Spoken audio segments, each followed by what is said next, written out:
अचानक इंसान नाचते गाते जिम में ट्रेडमिल पे गिर गया, ऐसा कैसे हो जाता है? 80% ऑफ पीपल जो ऐसे अनफॉर्चुनेट डेथ्स होती हैं उनमें से 50% को नहीं मालूम होता कि उनको हार्ट की इलनेस है।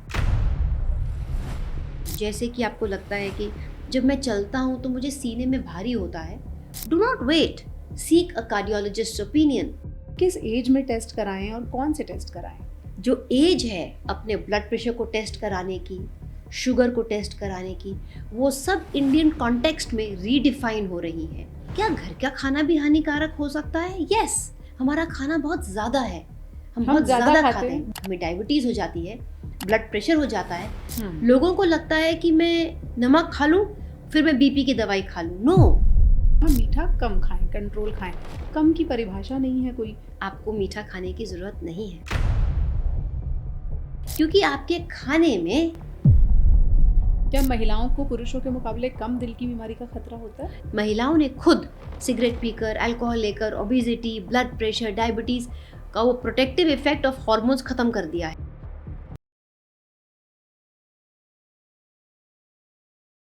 बहुत आसान है पहचान इसकी, अगर दुखता नहीं तो दिल नहीं है। ये बात मशहूर शायर जावेद अख्तर ने अपने शेर में कही है। लेकिन कई बार ऐसा भी होता है कि दिल दुखा भी नहीं, कोई सिम्टम भी नहीं दिया और अचानक आया हार्ट अटैक या कार्डियक अरेस्ट, मेडिकल भाषा में जिसे कहा जाता है। क्या होती है ये कंडीशन? अचानक फिट इंसान को नाचते गाते, बारात में घूमते हुए, स्टेज पर परफॉर्म करते हुए, ऑफिस में काम करते हुए, ये विजुअल्स बहुत कॉमन हो गए हैं और बहुत डराते हैं। तो क्या ऐसा हमारे साथ भी हो सकता है, आपके साथ भी हो सकता है? और ऐसा ना हो उसके लिए क्या करना चाहिए? इन सब सवालों के जवाब के लिए आज हमारे साथ डॉक्टर अपर्णा जसवाल हैं, जो कि फोर्टिस एस्कॉर्ट्स हॉस्पिटल से जुड़ी हुई हैं। इलेक्ट्रोफिजियोलॉजी की फील्ड में खासतौर पर इनकी महारत है और बहुत सारे मरीज खासतौर पर इन्हें ढूंढते हुए आते हैं। मुश्किल से मिलती हैं, हमने आज पकड़ लिया है। नमस्कार। मैम, सबसे पहले तो ये जानना चाहेंगे, जैसे लोग विजुअल देखते हैं उनको लगता है कि अगर ये इसके साथ हो सकता है तो मेरे साथ भी हो सकता है। तो ये सडन जो हम विजुअल्स में देखते हैं, अचानक इंसान नाचते गाते जिम में ट्रेडमिल पे गिर गया, ऐसा कैसे हो जाता है? जी, पहले तो आप सबको नमस्कार एंड थैंक यू पूजा कि हम इस सब्जेक्ट के ऊपर बात कर रहे हैं, because I am very passionate about this. और अगर हम पब्लिक को एट लार्ज इसके बारे में समझा सकें तो it will be a very good attempt. So आजकल सोशल मीडिया बहुत पॉपुलर है। लोग पहले भी ऐसे अनफॉर्चुनेट इवेंट्स होते थे लेकिन कैप्चर नहीं होते थे, इतना इसका ट्रांसमिशन नहीं होता था जैसे अब है। लेकिन अब श्योरली कुछ ज़्यादा है सोशल मीडिया पे, जैसे आपने डिस्क्राइब किया हम देखते हैं। ये समझने वाली बात है दैट 80% ऑफ पीपल जो ऐसे अनफॉर्चुनेट डेथ्स होती हैं, 80% ऑफ देम को हार्ट की आर्टरीज में ब्लॉकेजेस होती हैं पहले से जी। एंड जो 80% ऑफ पीपल की डेथ हुई is because of blockages in the blood vessels of the heart. अक्सर उनको नहीं मालूम होता कि उनको ब्लॉकेजेस हैं। उनको लगता है मैं तो बहुत फिट हूँ, मैं एक्सरसाइज करता हूँ, मैं सब कुछ, मेरी बॉडी अच्छी बनी हुई है। उसको हम एक एक्सटर्नल हेल्थ बोलते हैं। Having a good external health का मतलब ये नहीं कि आपकी कार्डियक फिटनेस भी उतनी अच्छी है। कार्डियक फिटनेस के लिए आपको उसकी असेसमेंट करवानी चाहिए टाइम टाइम पे। यानी आप कह रहे हो जैसे डोले बने हुए हैं, जी, मसल्स बिल्डिंग है जी, और जिम जाता है कोई लड़का, एग्जैक्टली तो उसको फिट कहते हैं। उसको हम फिट कहते हैं, देखकर कि अरे ये तो बड़ा फिट है। लेकिन वो एक फिजिकल फिटनेस है। Physical fitness is not equal to cardiac fitness. अपनी कार्डियक फिटनेस के लिए आपको कुछ टेस्ट करवाने चाहिए। ऑल द मोर रीज़न अब जो हम सब कुछ ये देख रहे हैं जानने के लिए कि क्या मुझे इस प्रॉब्लम की रिस्क है। जैसे कि आपने कहा कि किसी को भी हो सकता है। यस, हमें ये अपने ध्यान में रखना है कि सडन कार्डियक अरेस्ट इतना कॉमन हो गया है, हम ऐसे लोगों को मरते हुए देखते हैं। हम सबको अपना एक रिस्क फैक्टर स्ट्रैटिफिकेशन करवाना चाहिए और उसके हिसाब से जो आपके डॉक्टर आपको टेस्ट बताएं कि आपका कार्डियक फिटनेस कितना है, वो आपको करवाने चाहिए ताकि आपको अपनी रिस्क असेसमेंट मालूम हो। जैसे आपने कहा कि लोग टेस्ट कराएंगे तो कार्डियक फिटनेस पता चलेगी। अब इन्हीं विजुअल्स पर आते हैं, इसमें बहुत यंग 20, 25, 30 साल के लोग, जिन्हें लगता ही नहीं कि अभी हमें अपने हार्ट का कोई चेकअप कराना है अनलेस कोई सिम्टम आ जाए। और इनको अगर नहीं पता इन्हें ब्लॉकेज है तो कोई सिम्टम भी नहीं आया होगा। तो किस एज में टेस्ट कराएं और कौन से टेस्ट कराएं? ये देखा गया है कि जितने लोगों को दुनिया भर में सडन कार्डियक डेथ होती है उनमें से 50% को नहीं मालूम होता कि उनको हार्ट की इलनेस है। सो 50% को कोई सिम्टम नहीं आया होता और ना ही मालूम होता है कि उनको प्रॉब्लम है। हम हाल ही में बात कर रहे थे कि आई एम श्योर आपके व्यूअर्स को भी मालूम होगा कि इंडिया डायबिटीज़ का कैपिटल है। आपको ये भी मालूम होगा कि इंडिया में हर 4 या 3 लोगों में से एक इंसान को हाइपरटेंशन है। हाइपरटेंशन और डायबिटीज़ की शादी हो जाती है और वो कभी डिवोर्स नहीं करते, and that becomes a lethal combination for our patients. अक्सर ये देखा गया है कि यंग पीपल जो हैं उनको नहीं मालूम होता कि उनको हाई ब्लड प्रेशर है, ना ही उनको मालूम होता है कि उनका शुगर कैसा है, और क्योंकि वो सोचते हैं मैं फिजिकली फिट हूँ और प्रोटीन्स इतने खाता हूँ, वो अपने कोलेस्ट्रॉल की भी जांच नहीं करवाते हैं। तो अंदर क्या हो रहा है नहीं मालूम है। इसीलिए जो एज है अपने ब्लड प्रेशर को टेस्ट कराने की, शुगर को टेस्ट कराने की, वो सब इंडियन कॉन्टेक्स्ट में रीडिफाइन हो रही हैं। जैसे कि दुनिया भर में कहते हैं कि ब्लड प्रेशर का नया एज 18 साल है। पहले हम 20-25 बोलते थे, अब 18 साल है।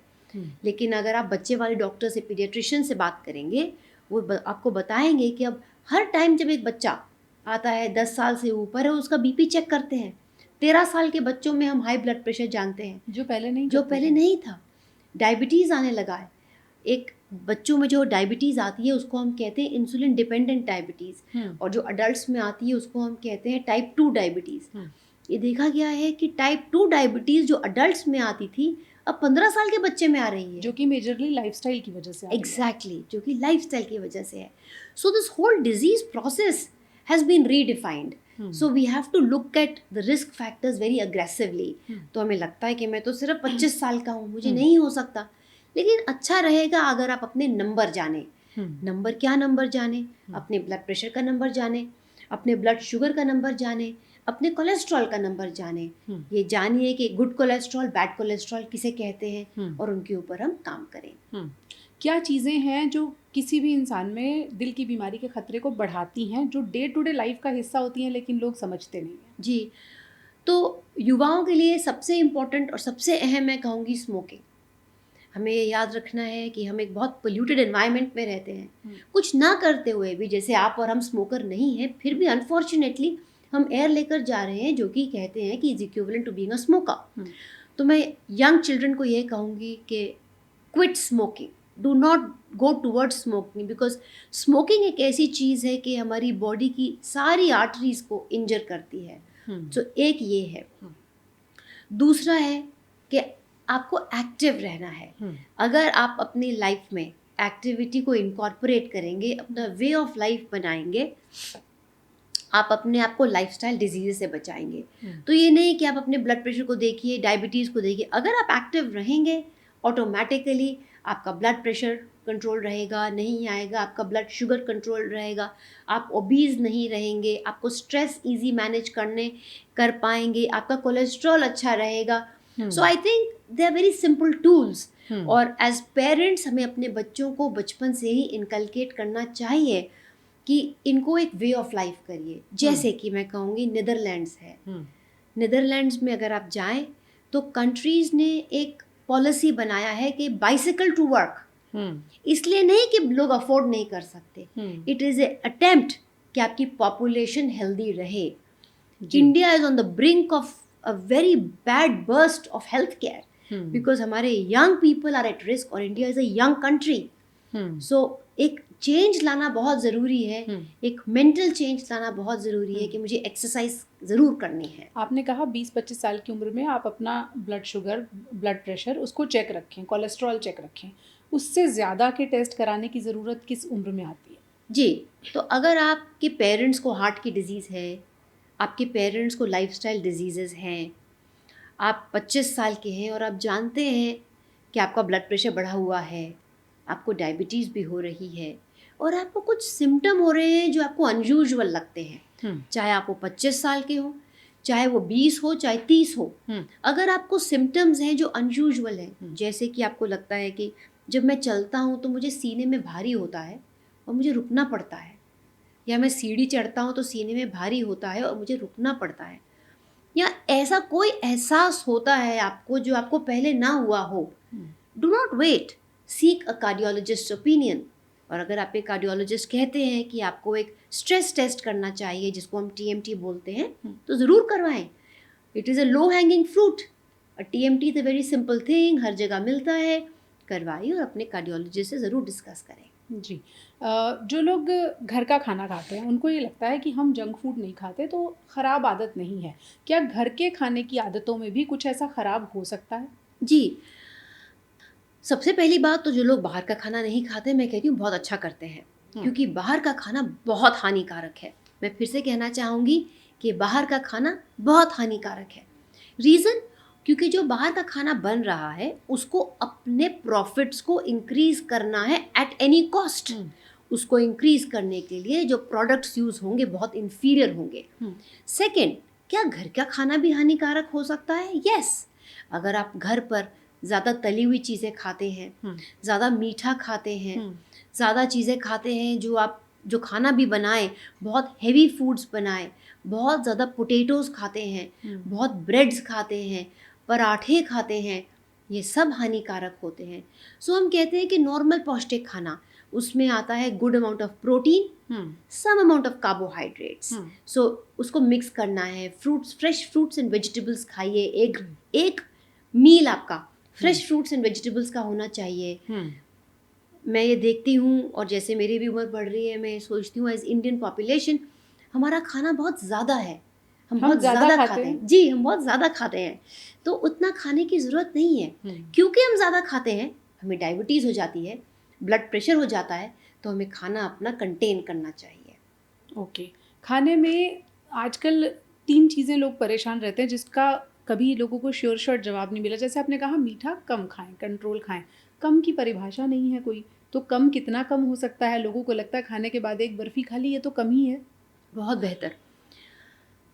सो मैं सोचती हूँ कि जो मैं अभी जवाब दूंगी व्यूअर्स को अच्छा नहीं लगेगा, लेकिन सच बोलना बहुत ज़रूरी है।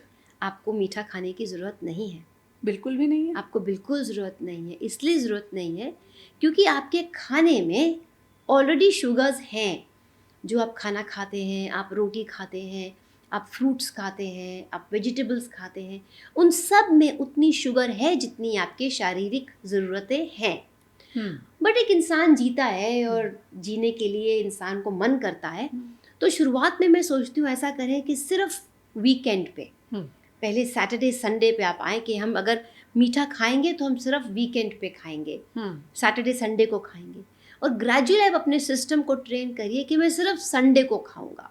एक तो वो तरीका है। दूसरा तरीका है अपने आप को इतना डिसिप्लिन करने का कि मैं खाने के बाद मीठा तो ज़रूर खाऊंगी, लेकिन मैं केवल आम का 1/4 का भी कम हिस्सा खाऊंगी। मैं सोचती हूँ कि वो डिसिप्लिन अपने सिस्टम में लाना बहुत मुश्किल है। एज अ रिज़ल्ट आप कोशिश करें, अगर आप मीठा खाएं ओनली ऑन द वीकेंड्स। मैं ये भी सोचती हूँ कि इंडिया में आइसक्रीम का साइज़ छोटा होना चाहिए।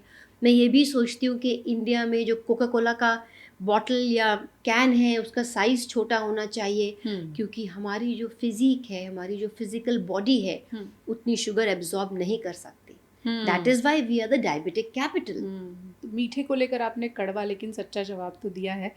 नमक को लेकर क्या नियम होना चाहिए? ये भी बहुत ज़रूरी है और इसको हमें आंसर करना चाहिए। एज एन एडल्ट हमारी डाइट में नमक का content should be, salt content should be 5 grams, जिसमें कि 2 to 3 grams of sodium chloride होता है दिन भर में। अब ये 5 ग्राम्स होता क्या है? आपके घर में जो सबसे छोटा चम्मच है वो 5 ग्राम्स का होता है, जिसको हम टीस्पून बोलते हैं जी। उसमें 2 से 3 ग्राम सोडियम क्लोराइड है और उतना ही रहना चाहिए।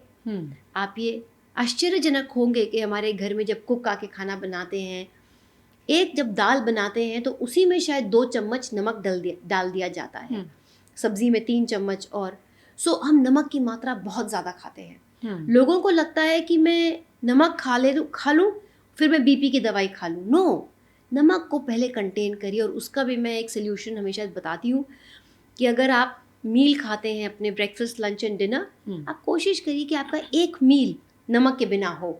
It is possible. Have a breakfast which has some milk, some almond, some fruit. आपको नमक की ज़रूरत नहीं है। तो फ्रूट पर फ्रूट चाट मसाला, हाँ, तो फ्रूट हुआ, दही हुआ, सैलेड हुआ, इस पे आपको नमक की मात्रा बिल्कुल नहीं होनी चाहिए। सो नमक को कंटेन करना बहुत इम्पॉर्टेंट है। जी।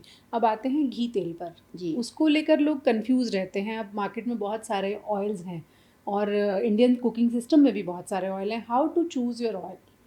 सो इसका भी कड़वा सच है कि जो भी ऑयल हो उसकी मात्रा आपको कम रखनी है। सेकंड है कि कौन सा ऑयल यूज़ करें, ये जानना ज़रूरी है कि कौन सा ना करें। सो जो सैचुरेटेड फैट्स होते हैं जो जम जाते हैं रूम टेम्परेचर पे, जो पहले आता था डालडा वनस्पति, बाजार के खाने में अब भी वही डलता है।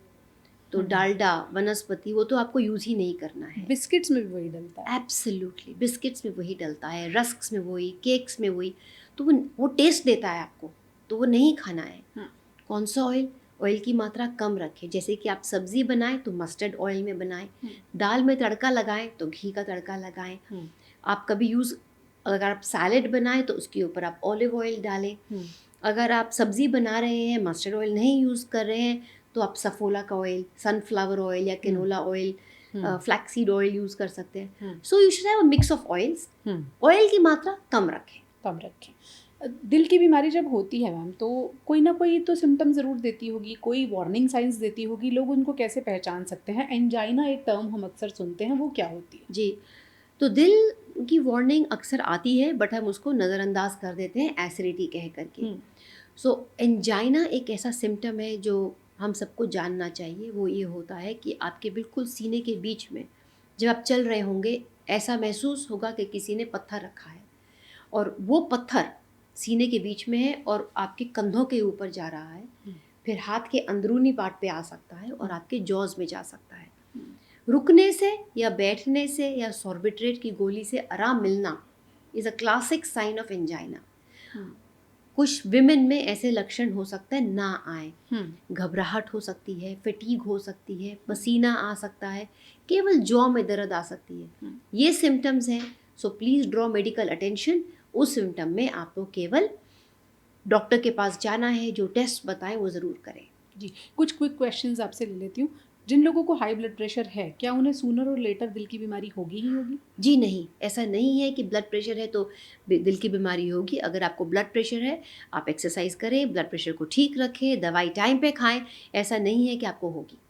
क्या कोई ऐसा श्योर शॉट टेस्ट है जो ये बता सके अगले 5 साल में मुझे कोई हार्ट अटैक आने वाला है, नहीं आने वाला है?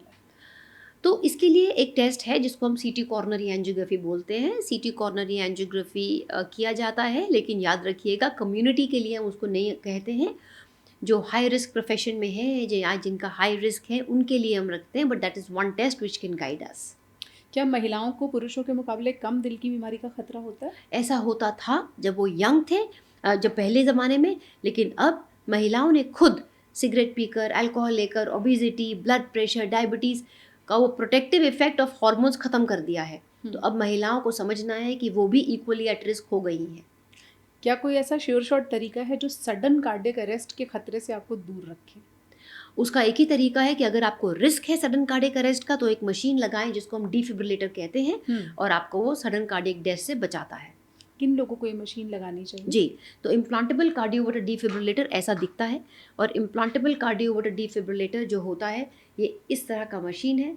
ये हमारे कंधे के नीचे लगता है, स्किन के नीचे जाता है, इसकी तारें हार्ट के अंदर जाती हैं। ये उन लोगों के लिए एडवाइजेबल है जिनको पहले एक बार सडन कार्डियक अरेस्ट हो चुका हो, जिसको हम अबॉर्टेड सडन कार्डियक अरेस्ट कहते हैं, या फिर हार्ट के डिजीज़ों और हार्ट की पंपिंग जिसको हम इजेक्शन फ्रैक्शन कहते हैं 35% से कम हो। कुछ ऐसे होते हैं लोग जिनमें ये ना हो, फिर भी आईसीडी एडवाइस किया जाता है, जो आपके कार्डियोलॉजिस्ट को डिसाइड करना चाहिए। ये क्या उन लोगों को लगाया जाता है जिनकी हार्ट बीट्स एबनॉर्मल होती हैं? जी, तो जिनकी हार्ट की पंपिंग कमज़ोर हो, उनकी हार्ट बीट बहुत तेज़ हो सकती है, उनके लिए हम इम्प्लांटेबल कार्डियोवर्टर डिफिब्रिलेटर कहते हैं। ओके, और ये डिफिब्रिलेटर एक बार लग गया सर्जिकली लगाया जाता है? एक प्रोसीजर होता है, लोकल एनेस्थीसिया में लगता है, पेशेंट जगह रहता है, लगाने में आध पौन घंटा लगता है, अस्पताल में 2 दिन रुकना पड़ता है। एक बार लग गया, फिर उसके बाद? जब लग जाता है तो इसकी बैटरी चलती है। ये बैटरी से चलते हैं लगभग 8 से 14 साल तक, कुछ डिवाइसेस 17 साल तक भी चलती हैं। हर 6 महीने हम इनको चेक करते हैं और फिर हम इनको रिप्लेस कर देते हैं। यानी मोटे तौर पर अगर हम ये कहें कि दिल की बीमारी के जितने भी खतरे हैं उन सब के लिए विकल्प मौजूद हैं, समाधान मौजूद हैं, बशर्ते आप समय रहते अपने वार्निंग साइंस को पहचानें और समय रहते डॉक्टर की मदद लें। आपको आईसीडी से लेकर अलग अलग तरह के इक्विपमेंट्स के ज़रिए भी मदद पहुंचाई जा सकती है।